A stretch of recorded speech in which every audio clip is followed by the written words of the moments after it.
geral, é um imenso prazer estar com todos vocês mais uma vez. Hoje começaremos a falar sobre o Plano Nacional de Políticas Criminais e Penitenciárias de 2020 a 2023. Nesse Plano Nacional, nós veremos como é o cenário da segurança pública. Segurança pública envolvendo o quê? Tanto, vamos dizer assim, a parte policial, de prevenção, de repressão, de investigações, né? Veremos também a parte que fala sobre o sistema penitenciário, como é o cenário, quais são as medidas propostas para a melhoria também da execução, né? Veremos também, além da parte policial, entre aspas, da parte de execução, também veremos a parte processual, né? Como é o cenário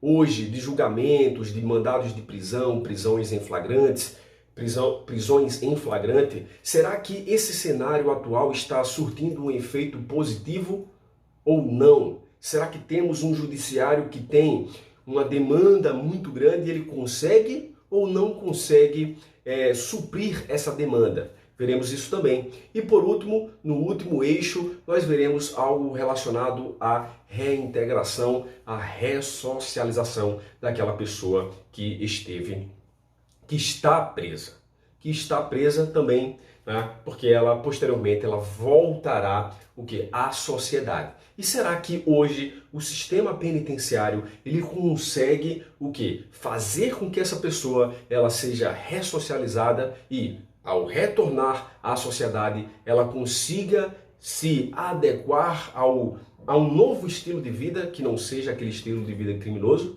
Será? Nós veremos todas essas respostas e muitas informações aqui no Plano Nacional de Políticas Criminais e Penitenciárias, 2020 a 2023. Por que eu falo isso, 2020 a 2023? Porque esse plano ele tem uma duração, nós veremos, de 4 anos, um quadriênio. E existem outros aí, se você pesquisar na internet, você vai encontrar outros, só que pode ser que seja um plano desatualizado, entendeu? De 2015, né, de outros anos, perfeito? Então fica esperto nisso aí.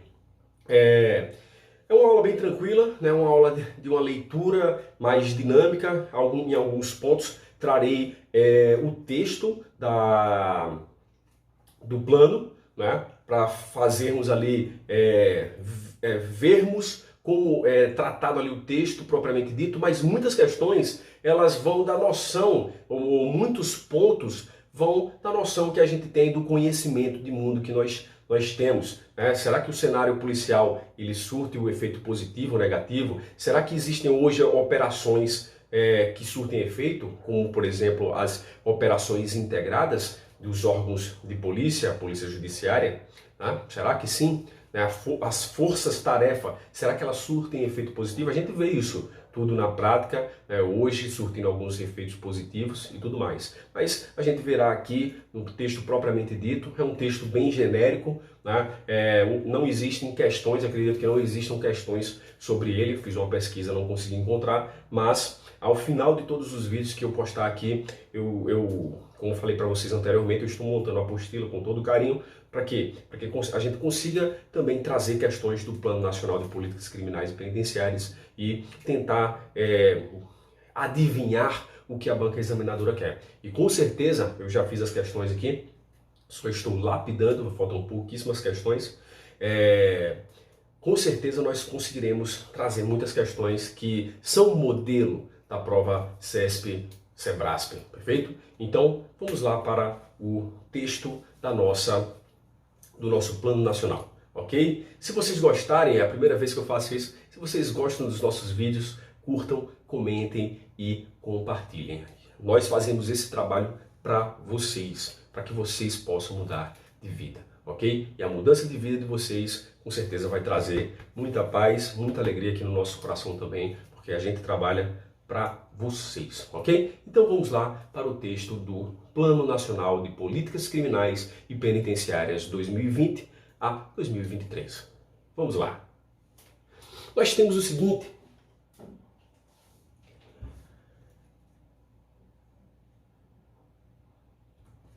considerações gerais. considerações gerais. Nós temos duração do plano. Como falei para vocês, o plano tem uma duração de 4 anos. Nós temos aqui um quadriênio, ok? Quadriênio,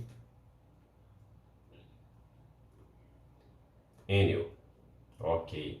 E quem é que elabora o Plano Nacional de Políticas Criminais e Penitenciárias? Vocês viram que lá na Lei de Execução Penal, nós temos o Conselho Nacional de Políticas Criminais e Penitenciárias, ok? Lá na Lei de Execução Penal. Esse, se não me falha a memória, corrijam-me se eu estiver errado, ele está lá no artigo 62 da Lei de Execução Penal. E ele é formado por profissionais de diversas áreas do conhecimento. Porque nós devemos analisar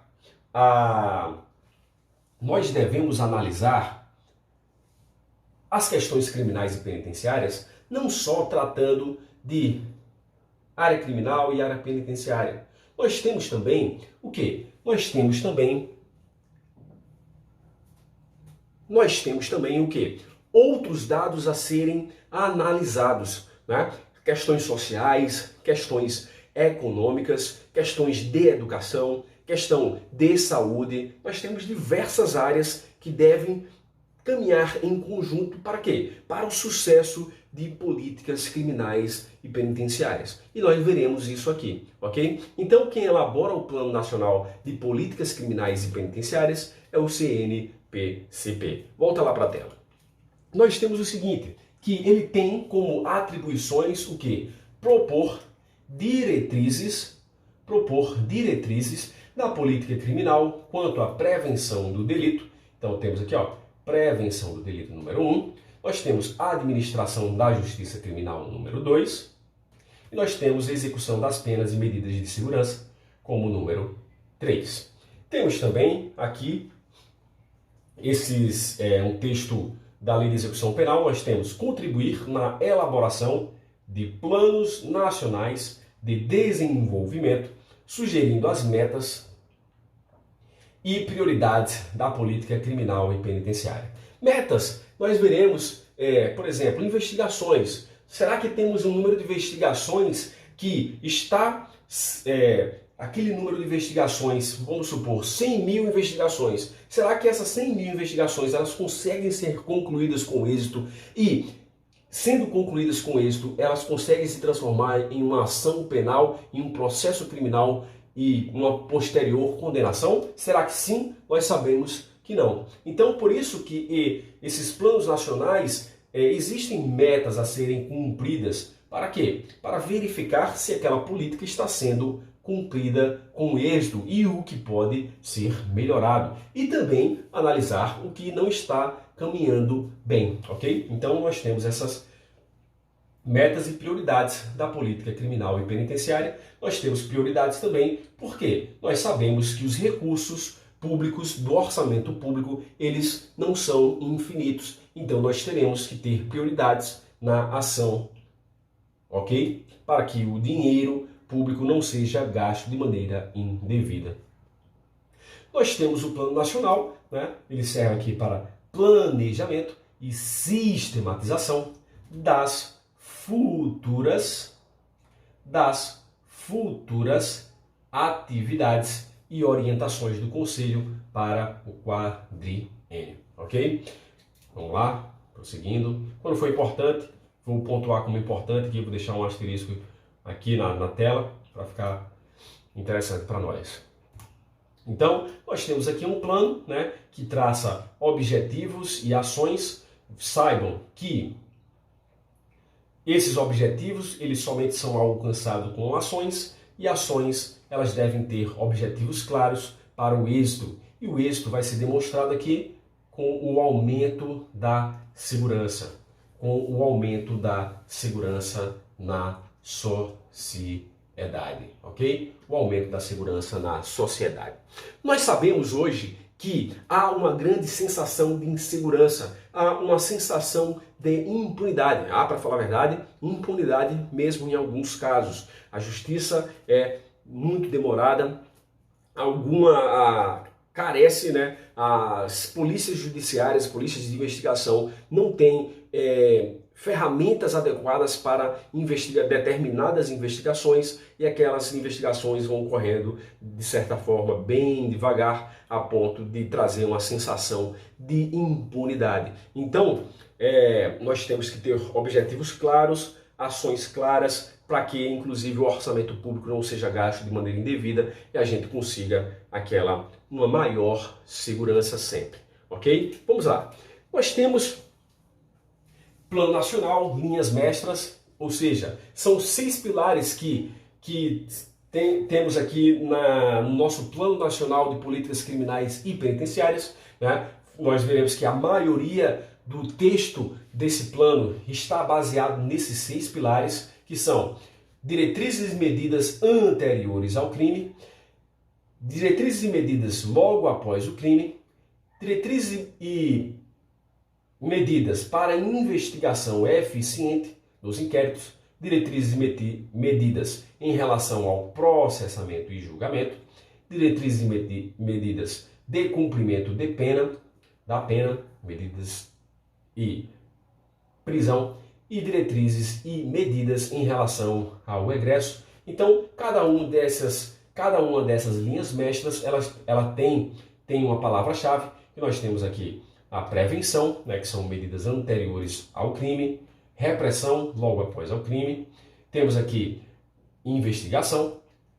Em relação ao processamento e julgamento, temos processo, execução, né, que no caso seria execução da pena, vamos colocar assim, entre aspas, e temos aqui em relação ao egresso, aquela tão falada reintegração, ok?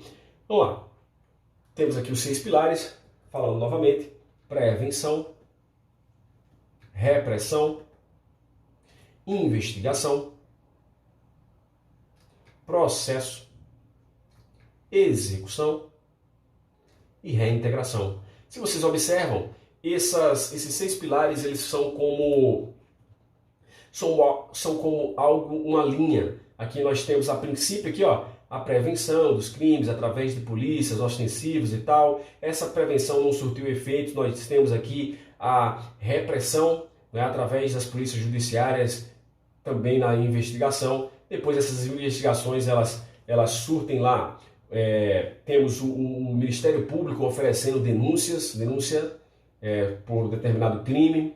Depois, se o indivíduo for condenado, haverá execução da pena, e temos também aqui dentro da execução da pena reintegração e o retorno daquele indivíduo à sociedade. Então temos aqui uma linha, vamos dizer assim, de certa forma cronológica, né, em relação a esses pilares, em relação às linhas mestras do nosso Plano Nacional de Política Criminal e Penitenciária de 2023, ok?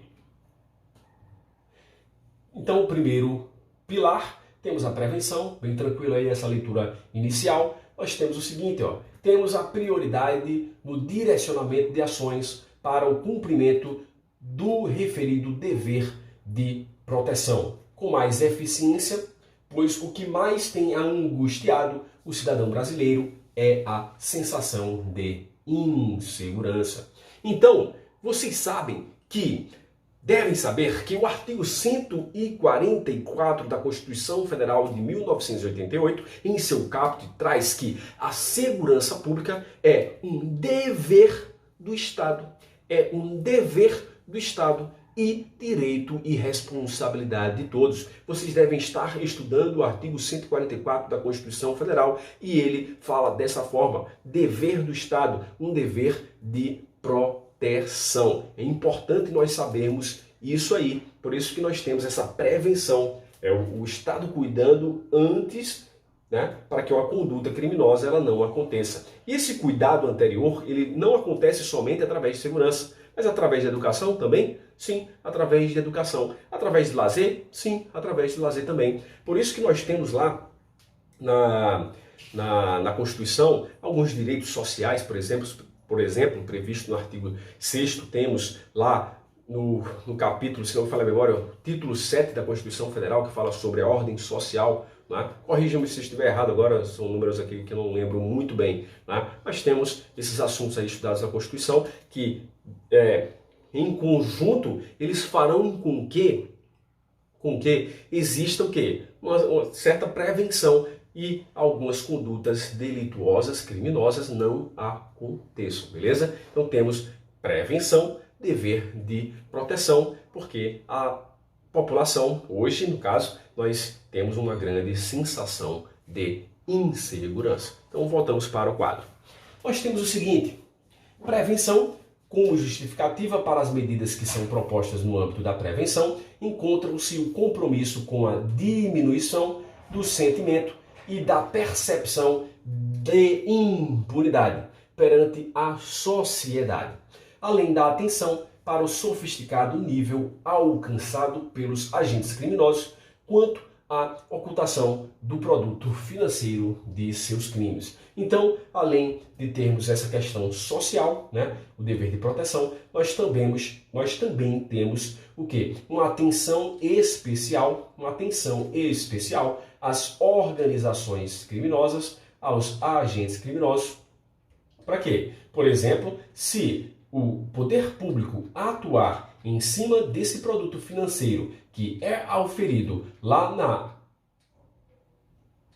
atuação criminosa, se houver uma atuação contundente a ponto de anular esse produto financeiro, com certeza nós teremos o quê? Não teremos um embate com aquela organização criminosa. Então, temos também aqui, nesse caso, o quê? Uma medida de prevenção, né? Acabando com o produto financeiro, teremos o quê? Uma redução da atuação delituosa de determinada organização criminosa. Ok? Vou apagar essas setas aqui, que ficou feio pra caramba. Tá? Nós temos aqui, ó, fica mais bonito.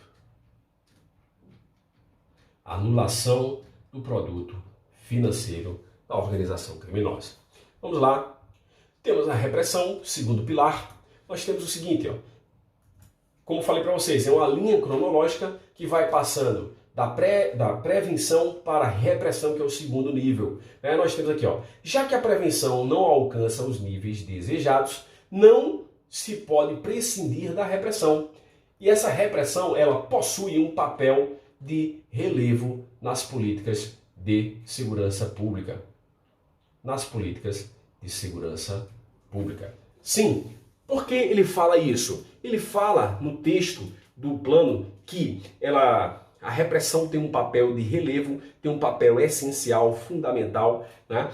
Não é que não existam medidas de prevenção, não é isso. Mas, como essas medidas no Brasil não temos uma tecnologia muito forte a ponto de prevenir, de evitar que determinadas condutas criminosas aconteçam, então elas vão acontecer. E aí, posteriormente, nós temos a repressão. E nós temos alguns grupos especiais, nós temos policiais, agentes do Estado que podem fazer e fazem essa repressão ao crime, né? Então, fala-se que aqui nós temos um papel de relevo aqui, a princípio, como se a repressão ela estivesse um pouco superior às medidas de prevenção, às políticas de prevenção. Então, é basicamente isso aí. E realmente nós vemos isso na prática, ok? Voltando para o quadro. Nós temos o seguinte, nós temos repressão.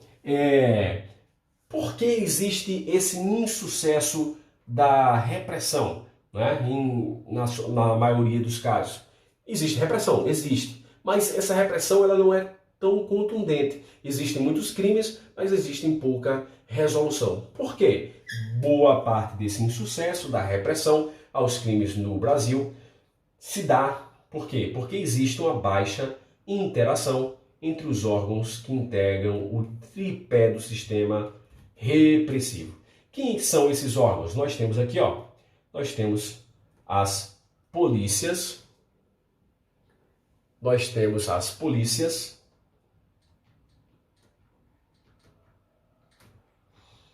judiciárias, nós temos as polícias judiciárias.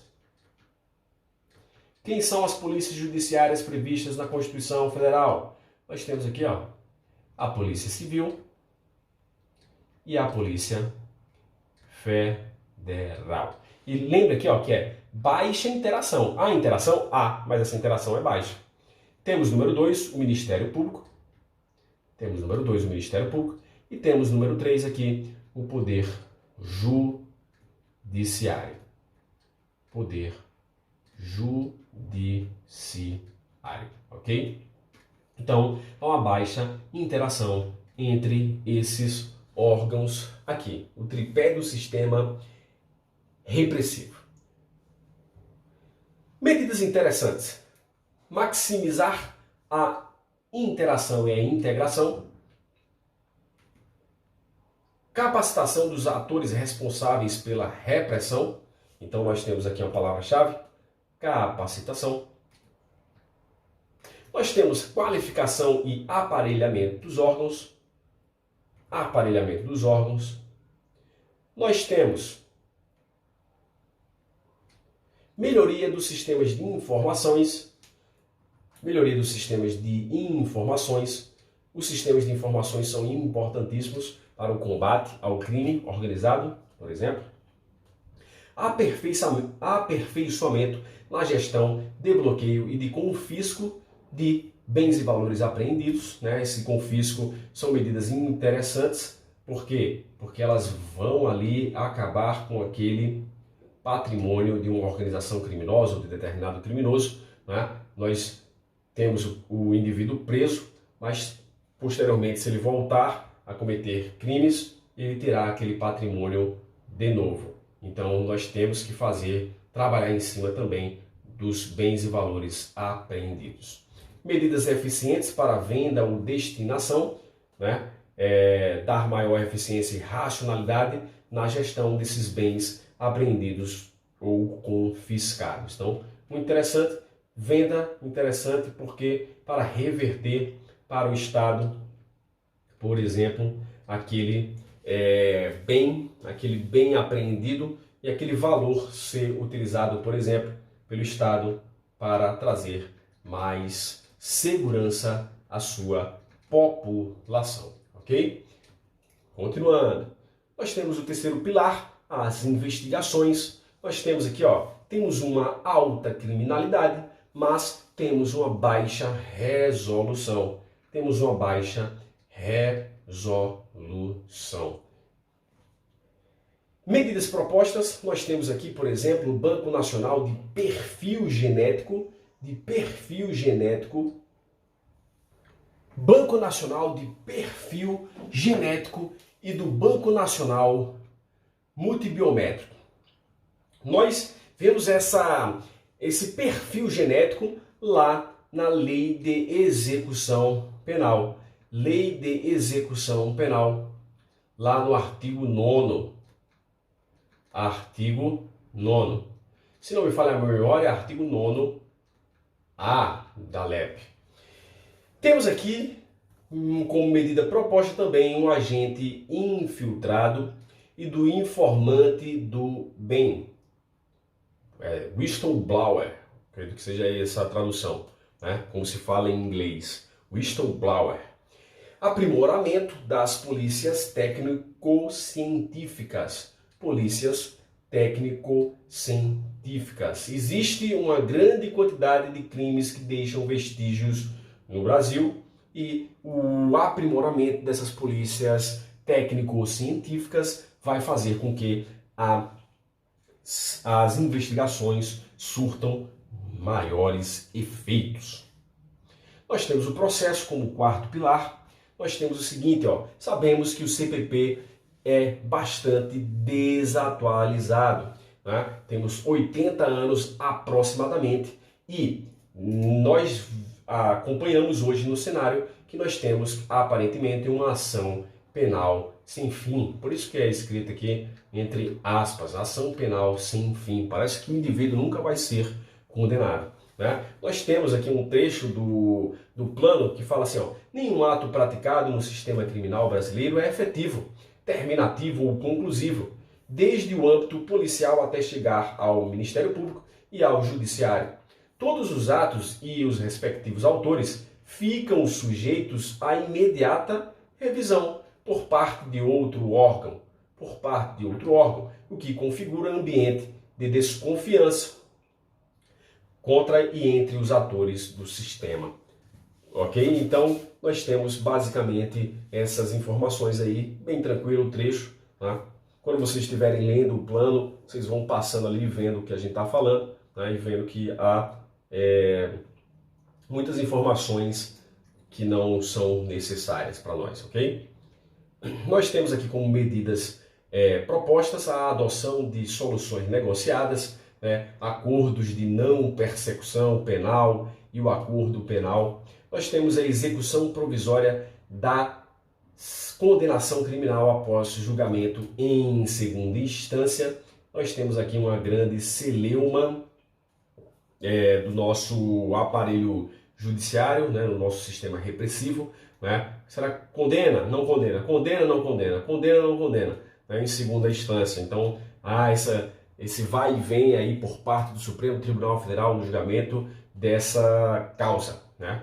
Nós temos efetividade do Tribunal do Júri, o cumprimento imediato da pena imposta pelo júri popular. O júri popular, como os senhores sabem, o júri popular,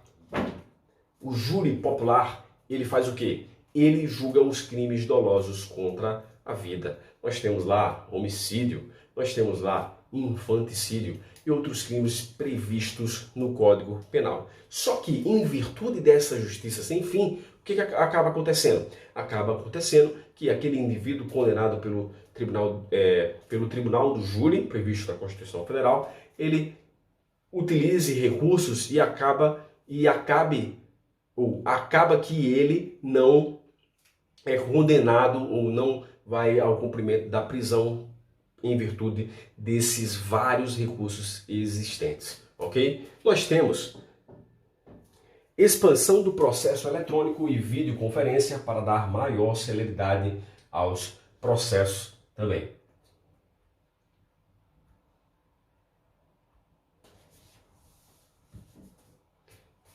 Então, com isso, ficamos com o primeiro passo do nosso Plano Nacional de Políticas Criminais e Penitenciárias. Vejam que são informações bastante tranquilas, a princípio informações que a gente já tem um conhecimento de mundo sobre elas. Então a gente só vai dar uma lapidada em alguns dados, informações que aqui estão presentes, mas no geral vocês veem que é bem parecido com o que a gente sabe na realidade. Ok? Então eu vou pontuando sempre as informações que acreditar serem questões parecidas com o banco de dados, banco de questões que é trazido pelo CESP-NB. Aquele modelinho de questão ali, a gente vai tentar trazer aqui para que você acerte todas as questões, ok? Eu já vou colocar outro vídeo, só um minuto.